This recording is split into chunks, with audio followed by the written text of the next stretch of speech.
ടെസ്റ്റിലേക്ക് സ്വാഗതം. ഇന്നത്തെ അപ്ഡേറ്റ് എന്ന് വെച്ച് കഴിഞ്ഞാൽ കേരള ക്രൈം ഫയൽ സീസൺ 2 അതിൻ്റെ വെബ് സീരീസ് അതറിയിട്ടുണ്ടായിരുന്നു. ഇന്ന് വെളുപ്പിനായിരുന്നു ഇറങ്ങിയത്.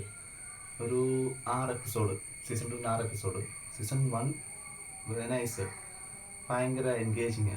സീസൺ 2 ആണെങ്കിൽ അതിലും നല്ല രീതിയിൽ നല്ല നല്ല രസമുണ്ട് കണ്ടിരിക്കാനായിട്ട്. നമുക്ക് ത്രില്ലടിച്ചു.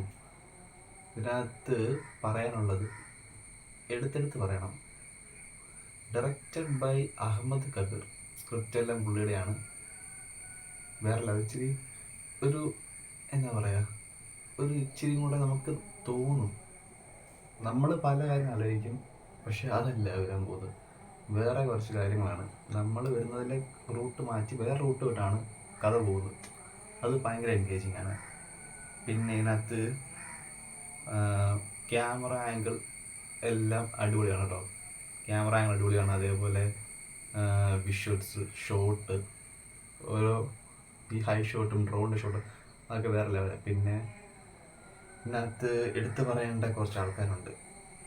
പിന്നെ directed by Kabir, starring Aju വർഗീസും ലാലും. അജു വർഗീസ് ലാല് നൈസാണ്. ലാലിൻ്റെ പെർഫോമൻസ് നൈസ്. പെർഫോമൻസിൻ്റെ കാര്യം എടുത്ത് പറയേണ്ട ആൾക്കാർ കുറേ ഉണ്ട്. ഒന്ന് ഇന്ദ്രൻ ചേട്ടനും പൊളിയാണ്, പുള്ളി വേറെ ലെവലാണ്. പിന്നെ ഹരിസ് അശോകൻ പുള്ളി എന്ന് പറഞ്ഞു കഴിഞ്ഞാൽ ഈ സീരിയസ് ക്യാരക്ടർ പുള്ളി ഹാൻഡിൽ ചെയ്യുന്ന രീതി, അതായത് ഇന്ദ്രൻ ചേട്ടൻ നമ്മൾ ഹോം കണ്ടു ഇന്ദ്രൻ ചേട്ടൻ്റെ. പക്ഷെ ഇവർ രണ്ടും ഉള്ളൊരു കോംബോ പരിപാടിയുണ്ട്, ജസ്റ്റ് ഓസം. പിന്നെ എടുത്തു പറയേണ്ടത് അരുൺ രാധാകൃഷ്ണൻ. ഇതിനകത്തെ പോലീസായിട്ടുള്ള മിസ്സായിട്ടുള്ളതാണ്. പുള്ളിയുടെ അഭിനയം ഇറ്റ് വാസ് നൈസ്. പിന്നെ നൂർ ഷെറീഫുണ്ട്. പിന്നെ ഉള്ളത് നമ്മുടെ ഇതിനകത്തെ RDX-നകത്താണ്. അവൻ്റെ പെർഫോമൻസ് നൈസാണ്.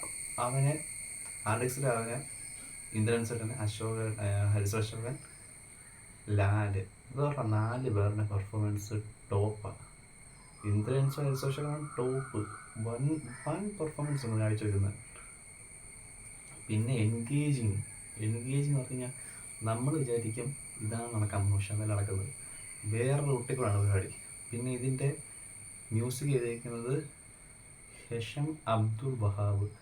മ്യൂസിക് നല്ലതാണ്. എനിക്ക് മ്യൂസിക്കിൻ്റെ ആ ഒരു ഇത് കിട്ടിയത് ഒരു ഇതുണ്ട്, ട്രേസ് ഉണ്ട്.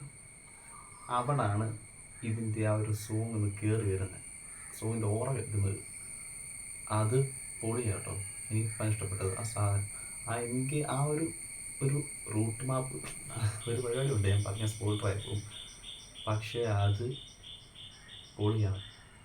എന്നുവെച്ചാൽ ഈ പെറ്റ് ലവർ എന്നൊക്കെ നമ്മൾ കുറേ സിനിമകൾ പെറ്റ് ലവേഴ്സ് ഉണ്ട്. ഇതൊക്കെ റിംഗ് മാസ്റ്റർ, അതേപോലെ 777 ചാർലി, നമ്മുടെ പഞ്ചവർണ്ണ തത്ത, അങ്ങനെ കുറേ ഉണ്ട്. ഇതും ആ ഒരു മോഡൽ തന്നെ, ആ ഒരു രീതി, ആ ജോണറൊക്കെ തന്നെ. പക്ഷെ അത് എടുത്ത് വെച്ചേക്കുന്ന രീതി എന്ന് പറഞ്ഞു കഴിഞ്ഞാൽ ക്ലാസ്. പിന്നെ ഇതിൻ്റെ എനിക്ക് നെഗറ്റീവ് ഒന്നുമില്ല. എനിക്ക് അങ്ങനെ ഇതിൽ നെഗറ്റീവ്സ് പറയാനില്ല. പക്ഷെ എനിക്ക് അങ്ങനെ തോന്നിയ ഒന്ന് പറയുന്നത്, ഈ കണ്ടോണ്ടിരിക്കുക, അപ്പം സൈഡിൽ കൂടെ അവർ കാണുവാണ്, ഇവർ ഇരിക്കുവാണ്, അങ്ങനെയൊക്കെ പറയുമ്പോൾ നമുക്ക് ഭയങ്കര ഡിസ്കസിങ് തോന്നുന്നു. ആ ഒരു കാര്യം കേൾക്കുമ്പോൾ ആ ഫ്ലോയ്ക്ക് പോയി കഴിഞ്ഞാൽ അത് കേട്ടില്ലെങ്കിലും കേൾക്കാത്തതാണ് രസം. ഇതിലിപ്പോൾ ആദ്യമായിട്ടാണ് സിനിമ കാണുമ്പോൾ ഇങ്ങനെ നമ്മൾ ഈ വാർത്ത കാണുമ്പോൾ ഇങ്ങനെ പറയുന്നില്ല, അതേപോലെ അത് ചിലർ ഇഷ്ടപ്പെടും. പക്ഷെ എനിക്കത്ര തോന്നിയില്ല ആ കാര്യത്തിൽ. സിനിമാറ്റോഗ്രാഫി എന്ന് പറയുന്നത് ജിതിൻ സ്റ്റാനിയസ്, പുള്ളിയുടെ വർക്കും കൊള്ളാം. എഡിറ്റർ മഹേഷ് ഭവനേന്ദു. ക്യാമറ, ഇത് ഒരു എപ്പിസോഡ് എന്ന് പറയുന്നത് 6 എപ്പിസോഡ്. ഒരു എപ്പിസോഡ് എന്ന് പറയുന്നത് 30 മിനിറ്റ് ഡ്യൂറേഷനാണ്. സീസൺ 1ൻ്റെ പ്രൊഡക്ഷൻ കമ്പനി എന്ന് പറയുന്നത് ഫസ്റ്റ് വേൾഡ് സ്റ്റുഡിയോ. ഇതിൻ്റെ പ്രൊഡക്ഷൻ കമ്പനി മങ്കി ബിസിനസ് പ്രൊഡക്ഷനാണ്. ആ പേര് ഞാൻ മാറില്ല, കാരണം ഈ സിനിമ തുടങ്ങുമ്പോൾ തൊട്ട് ആ അനൗൺസ്മെൻറ്റ് സൈഡിൽ കൂടെ കേൾക്കുമ്പോഴൊക്കെ നമുക്കിങ്ങനെ ഈ മങ്കി പ്രൊഡക്ഷൻ കേൾക്കും. എനിക്ക് മറന്നു പോകത്തില്ല പേര്, പെട്ടെന്ന് ഇപ്പോൾ ഓർത്തെടുക്കാൻ പറ്റും ആ പേര്. പിന്നെ ഇത് ജിയോ ഹോട്ട്സ്റ്റാറാണ് തുടങ്ങിയത്. ടോട്ടലി പറഞ്ഞു കഴിഞ്ഞാൽ it was interesting and engaging movie. It was awesome. അതാണ് പറയാനുള്ളത്. നിങ്ങൾ കാണുക, എന്നിട്ട് താഴെ കമൻറ്റ് ചെയ്യുക എങ്ങനെയുണ്ടെന്നുള്ളത്. അപ്പോൾ ഞാൻ എൻ്റെ അഭിപ്രായമാണ് പറയുന്നത്. എനിക്ക് ഭയങ്കര ഇഷ്ടപ്പെട്ടു ഈ പടം, ഈ വെബ് സീരീസ് ഇഷ്ടപ്പെട്ട്. എനിക്കിതിൻ്റെ റേറ്റിംഗ് എന്ന് പറയാനുള്ളത്, കണ്ടു വെച്ച് ഭയങ്കര എൻഗേജിങ് ആയതുകൊണ്ട് റേറ്റിംഗ് എന്ന് പറയുന്നത് 5-ൽ 3.9 തന്നെ കൊടുക്കാം, അല്ലെങ്കിൽ 4. അമ്മാത് എനിക്ക് ഭയങ്കര ഇഷ്ടപ്പെട്ടു. എനിക്ക് ആ ഒരു പാറ്റേൺ, ആ ഒരു രീതി, അവരുടെ എനിക്ക് ആ പാറ്റേൺ ഇഷ്ടപ്പെട്ടു. ഈ കേസ് അന്വേഷിച്ച് അതിൻ്റെ കൺക്ലൂഷൻ തീരുന്നത് വരെ ആ ഒരു എനിക്ക് ഭയങ്കര ഇഷ്ടപ്പെട്ടു. അപ്പോൾ ഇത്രയൊക്കെയാണ് പറയാനുള്ളത്. അപ്പോൾ ബൈ.